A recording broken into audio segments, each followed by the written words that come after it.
Hi అండి. మునగాకుతో కారప్పొడి గతంలో మనం తయారు చేసి వీడియో పెట్టడం జరిగింది. అలాగే దాన్ని శాంపిల్ కోసం ఒక 100 గ్రాములు, 100 గ్రాములు ఇచ్చాం.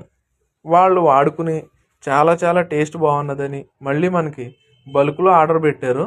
వాళ్ళ గురించే మనం తయారు చేసి మళ్ళీ వాళ్ళకే పంపిస్తున్నాం. వాళ్ళతో పాటు ఆ పక్కన వాళ్ళు కూడా కావాలని అంటే వాళ్ళకు కూడా తయారు చేసి ఇస్తున్నాం. అదే ప్రాసెస్ మళ్ళీ తయారు చేసి వీడియోలో మళ్ళీ పెడుతున్నాం. చూడండి, మీకు వీలైతే తయారు చేసుకోండి. ఎందుకంటే మునగాకులో చాలా చాలా మెడిసిన్ వాల్యూస్ ఉంటాయి. మనం తినడం వల్ల చాలా మంచి జరుగుతుంది. మునగాకుని ఏ రూపంగా తిన్నా మంచిదే. మీకు వీలైతే తయారు చేసుకోండి, లేదా మన ఫోన్ నెంబర్కి మెసేజ్ చేస్తే మనం తయారు చేస్తాం. మునగాకుతో కారప్పొడి తయారు చేయడం చాలా చాలా టేస్టీగా ఉంటుంది.